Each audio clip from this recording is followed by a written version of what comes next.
Welcome students, आज हम next अपना टॉपिक पढ़ेंगे कंपनी ऑर्गेनाइजेशन की इवैल्यूएशन मतलब कि उसके एडवांटेजेस क्या होंगे और डिसएडवांटेजेस क्या होंगे। ओके, तो फर्स्ट हमारी क्या होती है एडवांटेजेस ऑफ कंपनी ऑर्गेनाइजेशन। इसके हमारे लिए फ़ायदे क्या हैं। तो फर्स्ट हमारे क्या आते हैं लिमिटेड लाइबिलिटीज़, कि जो हमारे जितने भी कंपनी के शेयर होल्डर्स होते हैं उनकी लाइबिलिटी क्या होती है लिमिटेड होती है। लिमिटेड लाइबिलिटी का मतलब क्या होता है कि अगर उनका शेयर 100 रुपीज़ का है तो वो सिर्फ कितने देंगे 100 रुपीज़ देंगे। ठीक है, चाहे कंपनी को प्रॉफिट हो या फिर लॉस हो। फॉर एग्जांपल आपने कंपनी को 80 रुपीज़ दे रखे हैं, अब कंपनी को बहुत ज़्यादा लॉस हो गया तो कंपनी आपसे आपके रिमेनिंग 20 रुपीज़ तो आपसे मांग सकती है, लेकिन इससे ज़्यादा आपसे पैसे नहीं मांग सकती। तो इसलिए हम क्या कहते हैं कि कंपनी ऑर्गेनाइजेशन के सभी शेयर होल्डर्स की लाइबिलिटी क्या होती है लिमिटेड होती है। अब जैसे पार्टनरशिप थी, हमने पढ़ा था ना, सभी पार्टनर्स की लाइबिलिटी क्या होती है अनलिमिटेड है, कि अगर फर्म को बहुत ज़्यादा लॉस हो जाता है तो उन्हें अपनी पर्सनल प्रॉपर्टी में से पे करना पड़ सकता है, लेकिन इस केस में कंपनी के केस में ऐसा नहीं होता। ठीक है, उसके बाद सेकंड हमारी क्या आती है शेयर ट्रांसफरेबिलिटी, मतलब हम क्या करते हैं शेयर को ट्रांसफ़र कर सकते हैं। इट मीन्स अगर हमें पैसे की ज़रूरत है या फिर हम अपने शेयर को सेंड करना चाहते हैं तो इसलिए हमें क्या करना पड़ेगा अपने शेयर को ट्रांसफ़र करना, मतलब हम अपने शेयर को किसी अदर पर्सन को बेच सकते हैं। हमें उस पहले किसी से अप्रूवल लेने की मतलब परमिशन लेने की ज़रूरत नहीं है। देखो, any share holder of a public company can transfer is share freely without the approval of other member, मतलब अदर मेंबर्स की उसे अप्रूवल लेने की ज़रूरत नहीं होती। On the contrary in A partnership A partner can transfer his interest with the prior approval of the other partner, क्योंकि partnership form में क्या होता है कि अगर उसे अपने इंटरेस्ट को या फिर अपने शेयर को ट्रांसफ़र करना है तो उसे बाकी मेंबर्स की क्या करनी पड़ती थी अप्रूवल लेनी पड़ती थी, लेकिन कंपनी के केस में ऐसा नहीं होता।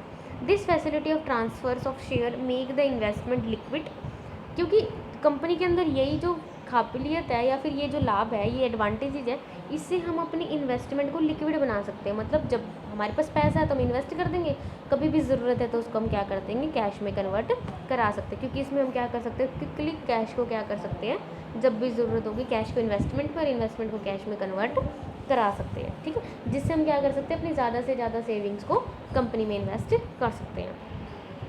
उसके बाद नेक्स्ट आता है हमारा कॉन्टीन्यूटी का मतलब क्या होता है कि जो हमारी कंपनी होती है उनका जो एग्जिस्टेंस होता है वो क्या होता है अनलिमिटेड होता है, मतलब किसी मेंबर के आने का, किसी मेंबर के जाने का, बैंकरप्ट होने का मतलब लॉस में चले जाने का, किसी के मैड हो जाने का, पागल हो जाने का, मतलब शेयर होल्डर्स का हमारी कंपनी के ऊपर कोई फ़र्क नहीं पड़ता।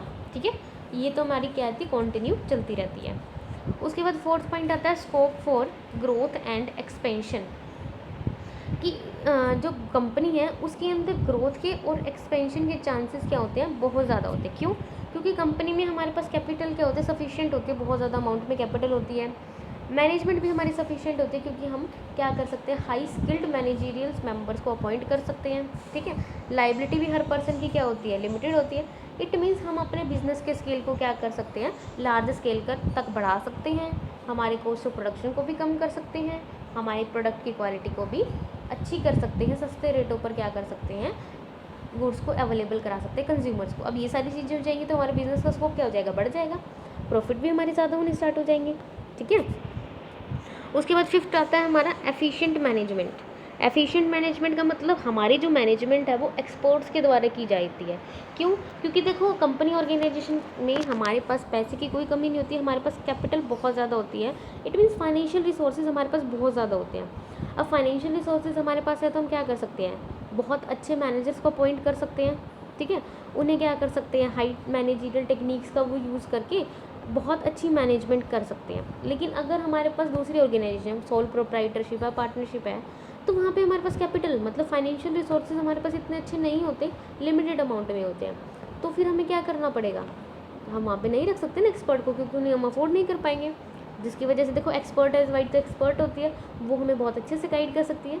ठीक है, तो इट मीन्स कंपनी में हम क्या कर सकते हैं एफिशिएंट मैनेजमेंट करते हैं, बहुत अच्छे से बिजनेस को चला सकते हैं।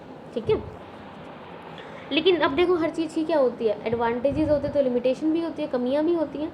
तो कंपनी ऑर्गेनाइजेशन की कमियां क्या होंगी, सीमाएं क्या होंगी, लिमिटेशंस क्या होंगी। तो फर्स्ट क्या आता है हमारा डिफ़िकल्टी इन फॉर्मेशन, कि कंपनी को बनाना बहुत मुश्किल है, मतलब उसे फॉर्मेट करना बहुत ज़्यादा मुश्किल है। क्यों?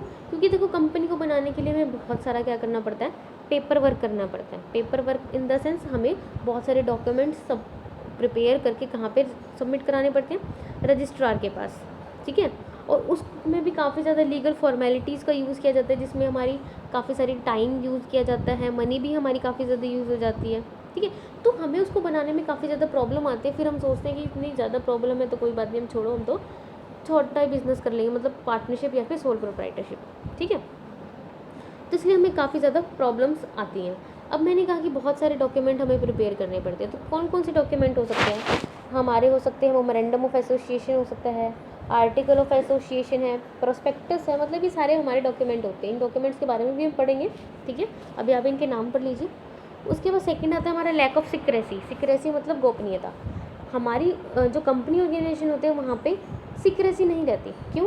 क्योंकि जो पब्लिक कंपनी होती है उन्हें अपने जितने भी इम्पॉर्टेंट डॉक्यूमेंट्स हैं वो क्या करने पड़ते हैं, रजिस्ट्रार के पास सबमिट करने पड़ते हैं, ठीक है।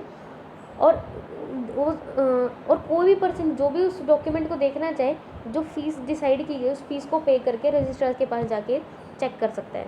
तो इट मीन्स हमारी सीक्रेट इन्फॉर्मेशन क्या कोई दूसरा पर्सन भी ले सकता है ना, तो इट मीन्स हमारी सीक्रेट इन्फॉर्मेशन चली जाएगी तो हमारे बिजनेस के अपॉर्चुनिटीज़ भी खत्म हो जाएंगी। तो इसलिए बिजनेस में, कंपनी ऑर्गेनाइजेशन में हमारी क्या रहती है, सिक्रेसी कम रहती है। उसके बाद आते हैं लैक ऑफ मोटिवेशन। मोटिवेशन मतलब अभिप्रेरणा, मतलब किसी चीज़ से हम क्या करेंगे, मोटिवेट होंगे। अब देखो अगर हमारा खुद का बिजनेस है, सोल प्रोप्राइटरशिप है या पार्टनरशिप है, अब हम बहुत ज़्यादा मेहनत करेगा, पार्टनर है या फिर कोई भी बिजनेसमैन है, बहुत ज़्यादा एफिशिएंसी के साथ काम करेगा तो प्रॉफिट ज़्यादा होगा और वो प्रॉफिट भी उसे ही मिल जाएगा। लेकिन कंपनी में तो ऐसा नहीं होता। कंपनी के ओनर तो कोई और होते हैं और उसके डायरेक्टर या फिर शेयर होल्डर्स तो कोई और होते हैं। अब जितनी भी एफिशिएंसी के साथ काम करेंगे, जितनी भी मेहनत के साथ काम करेंगे, वो कौन करेगा, मैनेजर्स करेंगे। लेकिन जो एक्स्ट्रा प्रॉफिट है वो किसको मिलेगा, शेयर होल्डर्स को मिलेगा, डायरेक्टर्स को मिलेगा। तो इसलिए उनके बीच में हमेशा क्या रहती है, उनको कोई मोटिवेशन नहीं मिलती कि काम करे या ना मिले करें, उन्हें तो नॉर्मल उनकी सैलरी मिलनी है।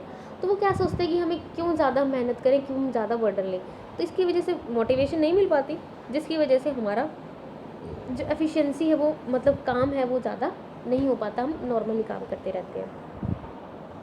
उसके बाद फोर्थ पॉइंट आता है हमारा एक्सेसिव गवर्नमेंट कंट्रोल, कि हमारा गवर्नमेंट कंट्रोल बहुत ज़्यादा रहता है। क्यों? क्योंकि जो डे बाय डे है गवर्नमेंट क्या करती है, लीगल रूल्स बहुत ज़्यादा बना रही है, मतलब उनको हमें क्या करना पड़ता है, ज़्यादा से ज़्यादा गवर्नमेंट्स के रूल को फॉलो करना पड़ता है। गवर्नमेंट ने क्या किया गया है, बोल दिया गया कि आपको कंपलसरी ऑडिट करवानी पड़ेगी, एनुअल अकाउंट्स को पब्लिश करना पड़ेगा, या फिर बहुत सारी ऐसी लीगल फॉर्मेलिटीज़ लगाई गई हैं कि वो हमें पूरी करनी पड़ती है। अब हर पर्सन को क्या करना, हर कंपनी वालों को क्या करना पड़ता है, उस काम को कंप्लीट करना पड़ता है। लेकिन उसको उस काम कंप्लीट करने में क्या आती है, काफ़ी ज़्यादा प्रॉब्लम्स आती है, क्योंकि अगर वो इस कामों को करते रहेंगे तो एक्सपर्ट्स रखने पड़ेंगे, एक्सपर्ट्स का एक्स्ट्रा क्या पड़ेगा, एक्सपेंसेस पड़ेगा ना, और बार बार यही काम करेंगे तो उन्हें काफ़ी ज़्यादा प्रॉब्लम्स भी आती है, ठीक है। उनकी एफिशिएंसी भी कम हो जाती है, फ्लेक्सिबिलिटी भी नहीं रहती, तो काफ़ी ज़्यादा प्रॉब्लम आती है और काफ़ी ज़्यादा कॉस्टली काम भी बढ़ता है, कॉस्टली अफेयर भी है, ठीक है। क्यों? क्योंकि गवर्नमेंट क्या करती है, कंट्रोल खुद से ज़्यादा ही करती है। उसके बाद नेक्स्ट हमारा आता है डिले इन डिसीजन। हमारे डिसीज़न लेने में भी काफ़ी ज़्यादा डिले हो जाती है, मतलब देरी हो जाती है। क्यों? क्योंकि अगर कोई भी इंपॉर्टेंट डिसीज़न लेना पड़ता है ना, मतलब नॉर्मल डिसीजन मैनेजर को ले सकते हैं, लेकिन अगर कोई बहुत इंपॉर्टेंट डिसीजन लेना है तो उसके लिए क्या करना पड़ता है, एक मीटिंग बुलानी पड़ती है, ठीक है। मीटिंग इन द सेंस उसमें सभी शेयर होल्डर्स को बुलाया जाता है और मैनेजर्स वहाँ पे होते हैं, ठीक है। तो जो हमें डिसीजन लेना होता है वहाँ पर हम क्या करते हैं, प्रेजेंट करते हैं। अगर सभी शेयर होल्डर उससे सहमत हो जाते हैं, एग्री हो जाते हैं, तो क्या कर दिया जाता है, एक रेजोल्यूशन पास कर दिया जाता है और फिर वो डिसीज़न ले लिया जाता है। लेकिन अगर हमें कोई डिसीज़न ऑन द स्पॉट उसी टाइम लेना हो तो, लेकिन हमारा रूल क्या है कि हमें मीटिंग बुलानी पड़ेगी, तो उसमें क्या जाता है, बहुत ज़्यादा टाइम लग जाता है, हमारी अपॉर्चुनिटी हमारे हाथ से क्या हो जाती है, स्लिप हो जाती है। तो इट मीन्स ये कहना चाह रही हूँ कि डिसीज़न लेने में क्या हो जाती है, काफ़ी ज़्यादा देरी आती है, जिसकी वजह से हमें काफ़ी ज़्यादा प्रॉब्लम्स को फेस करना पड़ता है। उसके बाद है ओलिग्राफिक मैनेजमेंट। ओलिग्राफिक मैनेजमेंट का मतलब क्या होता है, मतलब इसमें क्या की जाती है, जैसे आप मतलब देखने में कुछ और होता है लेकिन एक्चुअल में कुछ और होता है, क्योंकि इसके अंदर शेयर होल्डर्स के को मतलब शेयर होल्डर तो क्या करते हैं, सिर्फ हेड ऑफिस के बारे में पता चलता है और अदर इन्फॉर्मेशन उनको इस बारे में नहीं पता चलती, जिसकी वजह से उनके बीच में हमेशा क्या रहता है, मिस रिप्रेजेंटेशन रहती है।